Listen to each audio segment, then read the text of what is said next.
জন্ম নিয়ন্ত্রণের পিল সেবনের পর প্রোটেকশন ছাড়া সহবাস করা কি নিরাপদ? ধন্যবাদ আপু সুন্দর একটা কমেন্টস করার জন্য। দেশের এবং প্রবাসের ভাই বোনদের প্রতি সালাম। আসসালামু আলাইকুম। আমি প্রভাষক ডাক্তার রিক্তা পারভিন, হোমিওপ্যাথি এবং আয়ুর্বেদিক চিকিৎসক। চেম্বার সেবা হোমিও কমপ্লেক্স অ্যান্ড সেবা ডিজিটাল ল্যাব, উপজেলা মডেল মসজিদের পূর্ব পাশে, শিমুলিয়া, মাগুরা। কোনো এক আপু কমেন্ট করেছেন, জন্ম নিয়ন্ত্রণের পিল সেবনের পর প্রোটেকশন ছাড়া সহবাস করা কি নিরাপদ? ধন্যবাদ আপু সুন্দর একটা কমেন্টস করার জন্য। অনেকেই কিন্তু এই কমেন্টসটা করে থাকে, আবার অনেকে কিন্তু বোঝেও না। অনেকেরই ধারণা যে জন্ম নিয়ন্ত্রণের পিল ব্যবহার করলে কোনো কিছু আর প্রয়োজন হবে না, অর্থাৎ কোনো প্রোটেকশন আর প্রয়োজন হবে না। তবে আমি এক কথাই বলবো যে জন্ম নিয়ন্ত্রণের পিল কেন ব্যবহার করা হয়? সাধারণত জন্ম নিয়ন্ত্রণ করার জন্য, অর্থাৎ নতুন করে যেন কোনো বাচ্চা গর্ভে না আসে সেটা নিয়ন্ত্রণ করার জন্য এই পিলটা ব্যবহার করা হয়। তবে হ্যাঁ, এক কথায় উত্তর যে জন্ম নিয়ন্ত্রণের পিল সেবনের পর প্রোটেকশনের প্রয়োজন হয় না। তবে কিছু, কিছু ক্ষেত্রে কিন্তু অবশ্যই জন্ম নিয়ন্ত্রণের আ প্রোটেক সেবনের পর প্রোটেকশনের প্রয়োজন হয়। কখন আ প্রয়োজন হয় না? সাধারণত যখন প্রতিদিন একই নিয়মে একই সময়ে সেবন করা হয়, তখন কিন্তু প্রোটেকশনের প্রয়োজন হয় না। টানা ৭ দিন ও সেবন করার পর থেকে কিন্তু আর জন্ম প্রোটেকশন ব্যবহার করা হয় না।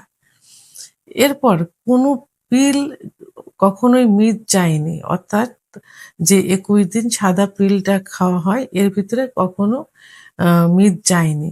তখন কিন্তু প্রোটেকশনের প্রয়োজন আর হয় না। পিল সেবনের ২ থেকে ৩ ঘন্টার মধ্যে যদি বমি বা ডায়রিয়া না হয় তাহলে কোনো প্রোটেকশন ব্যবহার করতে হবে না।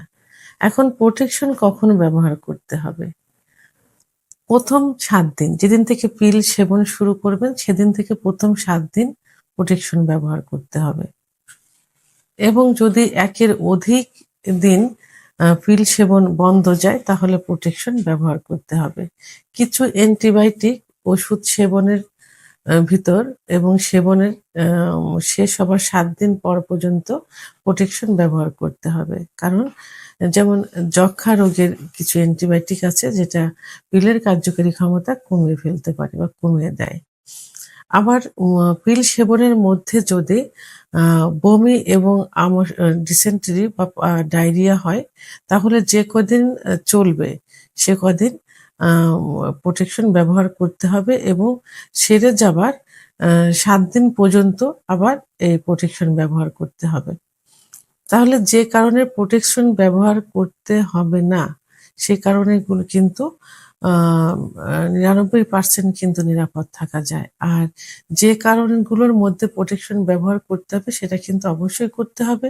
অনেকে কিন্তু বলে থাকে যে আ আমি প্রোটেকশন আমি জন্ম নিয়ন্ত্রণের পিল খেয়েছি তার মধ্যে বাচ্চা কনসিভ হয়েছে। যে কারণগুলো বললাম, যে কারণে প্রোটেকশন ব্যবহার করতে হবে, এই কারণগুলো কিন্তু তার মধ্যে তখন থাকে। যে কারণে কিন্তু সে বাচ্চা কনসিভ করে। তাহলে এই কারণগুলো একটু ভালো করে মনে রাখতে হবে যে কখন প্রোটেকশনটা আ ব্যবহার করতে হবে জন্ম নিয়ন্ত্রণের পিল সেবনের পরেও। আমি সুন্দর করে বুঝিয়ে দিয়েছি। আপনি একটু মনোযোগ দিয়ে একটু ফলো করবেন। তো ভিডিওটি সম্পর্কে যদি কোনো মনোযোগ থেকে থা আ ও ভিডিওটি সম্পর্কে যদি কোনো মতামত থেকে থাকে অবশ্যই কমেন্টস এর মাধ্যমে জানাবেন। আর ভিডিওটি ভালো লাগলে লাইক, কমেন্ট, সাবস্ক্রাইব করে আমার সঙ্গে থাকুন। আল্লাহ হাফেজ।